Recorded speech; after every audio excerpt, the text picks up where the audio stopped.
Hey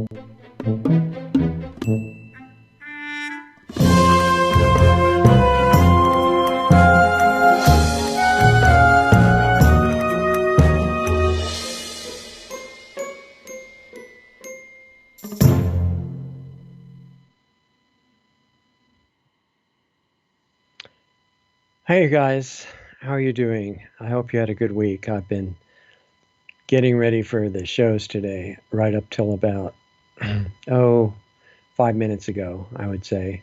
And I don't know why it goes that way. It's just that I'm trying to put a lot, into these things more than might meet the eye. And YouTube is actually helping us so much build character and understand that you only should say acceptable things and everybody should think the same and feel the same and have the same opinions on everything so that we can have world peace.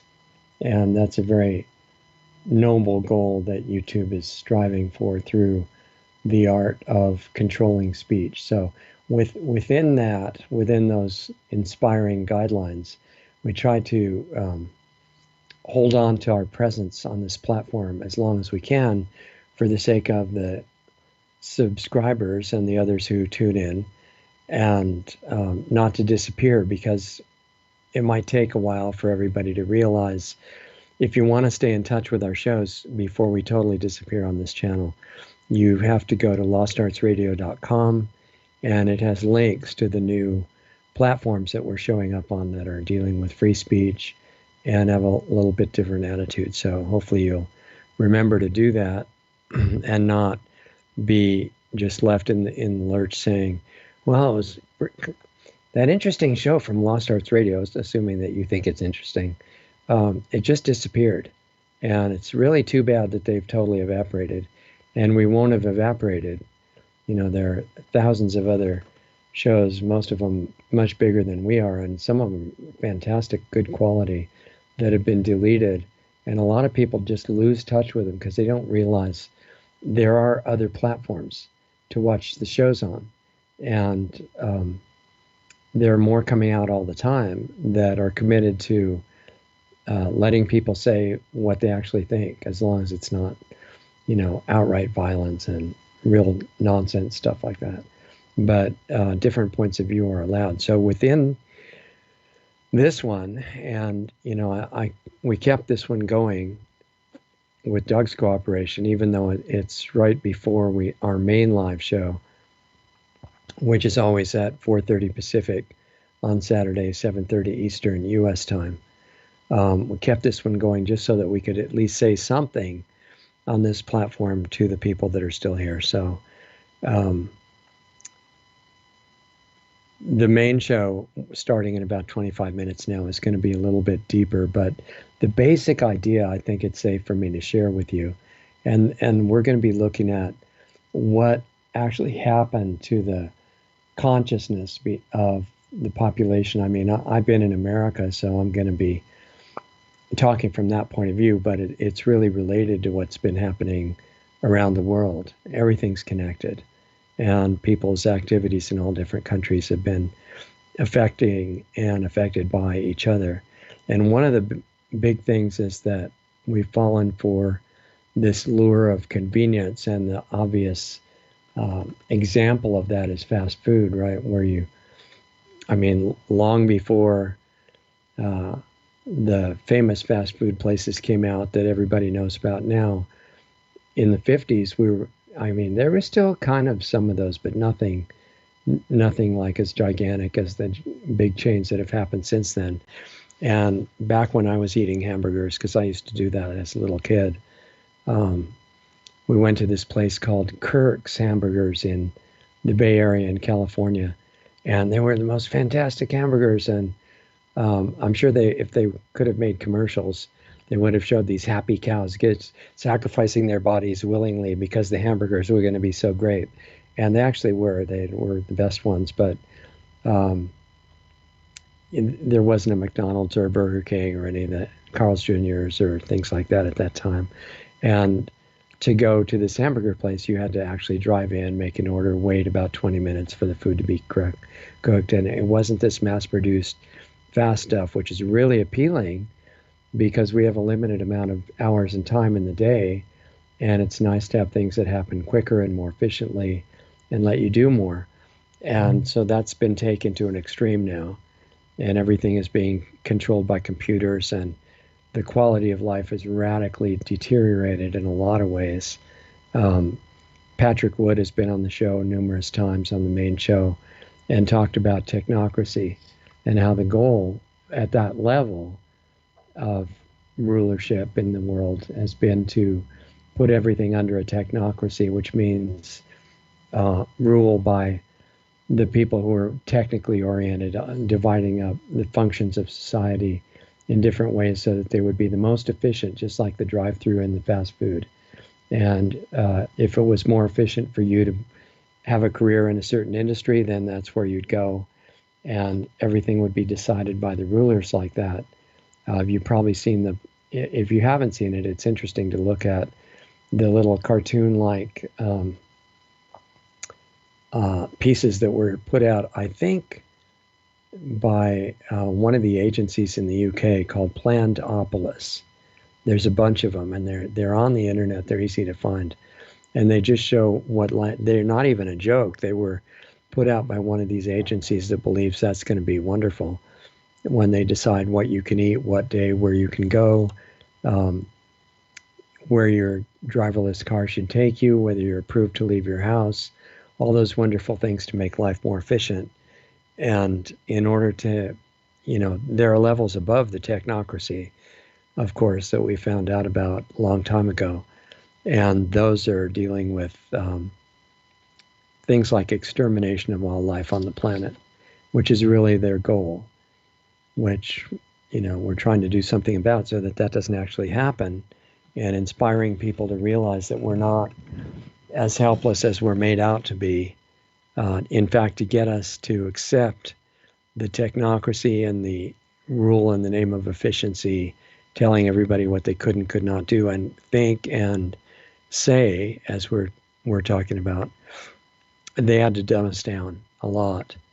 And Charlotte Iserby has talked about that. She used to work for the Department of Education pretty high up. And she said that, in fact, she's got a really good book called The Dumbing Down of America. And it's mostly accomplished at this point. People are so dumb. They've fallen for racism, a lot of which the media is really pushing now to make sure you're totally imprisoned by that. And a lot of other things that I can't mention safely on this channel because they might have to correct us by making us disappear. And we're trying to still stay here a while for you guys.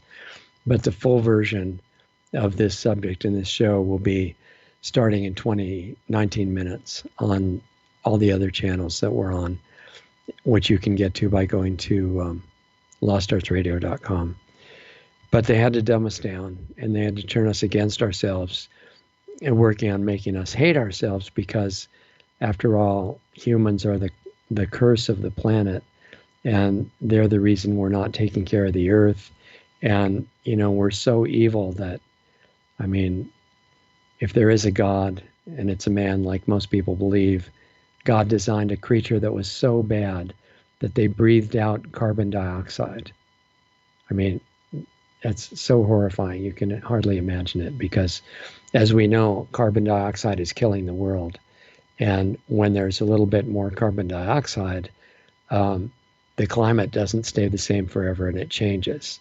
And that destroys everything. In fact, that's why the United States is down to about a quarter of its original size. And everything up to the Midwest has been flooded. Oh, except that hasn't happened yet. But that is supposed to happen any minute. And in fact, it's going to go so much further than that I forget the number of years left in the life of the world right now. But AOC is an expert in that, and she said it was 12 years just a little while ago. So I think that was about a year ago. So it's probably 11 years now, except that people have been continuing to exhale carbon dioxide, and so have a lot of animals. In fact, I have to ask her about that next time we get a chance, because some of the good animals that are not humans and are not farm animals, we've heard that some of them breathe out carbon dioxide too. And it may just be that they're on a less evil scale than humans. so they can be allowed to live. But the really bad animals, like the ones in farms and things like that, I mean, forget it. They're breathing out so much carbon dioxide that the little bit of America that's left will probably be flooded any time now. And, all these things are possible for us to learn because of the control of speech by social media. And in fact, Tim Cook, one of the great philanthropists of the world, said that what people really want is a curated library of knowledge. And he really emphasized that word curated, meaning, of course, it's not censored or anything like that. It's curated so that you don't get misled by having to read or think about or hear somebody say misinformation. And fortunately, there are people at the top of the social media and big tech power structure that absolutely know what misinformation is. We don't, because we're the subjects in Plantopolis that are waiting to see where our driverless cars will take us. But some of the really wise people, like, the heads of the social media, they know what misinformation is. And they are the ones that are qualified to protect us from it. So we're just very grateful for that. And anyway, this has been happening, and it's been leading us into a world of convenience that we've fallen for. And it's intended for our protection, of course, from ourselves, because in the end, we're not supposed to be here so that the world can survive. And we're supposed to understand that dissent is against the laws of nature. Everybody is supposed to be identical. That's what equality means. And no one is supposed to have any individual thought. And as long as you understand that, then you're happy with your own elimination from the world, because, after all, you breathe carbon dioxide out. So, that's pretty much the end of this subject. Anyway, the question is really, if you can discern reality from sarcasm here, which I hope you can. In fact, it's funny. I don't want to get off the subject because we've only got a couple minutes, but I get emails occasionally from people who are clearly not human, and I think they're just bots, and they're saying, Richard, I can't understand you when you use sarcasm, so would you please stop immediately? Now, no human would send me that email because if they understood to complain about sarcasm, they would understand what sarcasm is, and therefore they would understand that it's not true and that it's suggesting the opposite, if you follow that train of thought. But a bot would not understand that. It would be really confused and say, this is flagged as a possible sarcasm source, and we need to clarify it so that we know whether to eliminate it from free speech or not, and send it an email like that. So I found that somewhat amusing. Anyway, with this program that's been going on, it's been successfully removing two things from our mental processes, our consciousness. One is perception, clear perception, and the other one is common sense. Which modern science says you don't need either one of those anyway, because you have to be a specialist. And I was told in science, postgraduate science courses, that if you really want to be a scientist, and you may remember this from when I mentioned it before at some point, you have to have two things: no opinion and no emotion. And it's basically the idea of relativism, that there's no such thing as anything absolutely true, and therefore you're okay with whatever you end up doing in your job to help destroy the world. And it's understandable why you would end up working for a big tech company or a social media company that's in charge of stopping people's free speech, because relativism says there's nothing wrong with that, and that whatever you're told to do, that's correct. So we're going in that direction, and my question is, could understanding how we lost our common sense and our clarity, which you actually don't need a degree to have either one of those, if we understood where we lost those, could we get them back? Like right away? Because things are happening in the outside world, which you may have noticed if you looked around at all. And there's a narrowing window of time for making the end of this story turn out okay. The end of this chapter, at least, the one where we're living on this planet called Earth. And I think there's still time. It's just getting shorter. And if you could get back your common sense and perception and dump the ego, dump the defensiveness, stop fighting about who's right, or look at yourself instead of critiquing everybody else, and see what needs to be improved to take the clouding programs off your own perception. And at that point, which you're not supposed to know about, you become this powerful major player in the whole drama. And no, you're not just 1 out of 8 billion people. If you are brave enough to do the work to become conscious and break out of the hypnosis, you become incredibly powerful, and you influence not just millions of people, but literally everybody.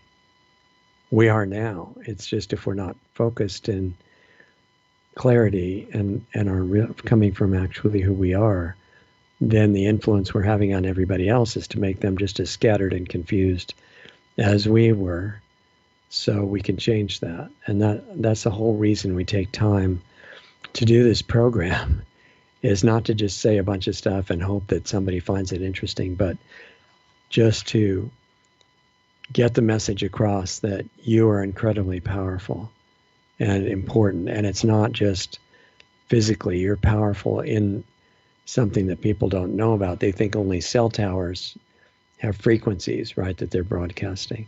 And most people believe in frequencies now because if they've done any homework at all, they know that the cell towers are broadcasting a frequency that is detrimental to all forms of life, down to bacteria and everything else. It's one of those conveniences we fell for, by the way.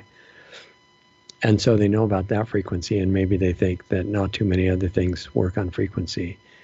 They don't know yet that everything broadcasts frequency, and frequencies can be really powerful, much more than cell towers.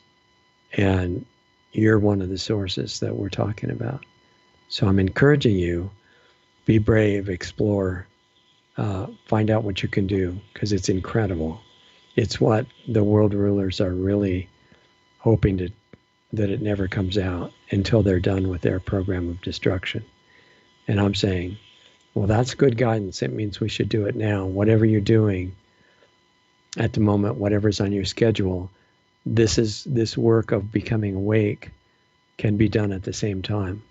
Because we've been doing the work of dumbing ourselves down at the same time, so it shouldn't be a problem. And all kinds of possibilities exist. So that's about all the time we have, because I got to get ready for the main show starting in 9 minutes. We're on many platforms and expanding into different places all the time. So go to lostartsradio.com, find the links for the live show there, and hopefully you'll find them, and I'll meet you in a few minutes. So otherwise, have a great weekend. I'll meet you back here next time. And take good care of yourself. It allows you to help everybody else. That's an absolute requirement, first step. So take it seriously, and thanks for being here. I appreciate it. Stay in touch, by the way, richard@lostartsradio.com. And we'll see you shortly. Take it easy.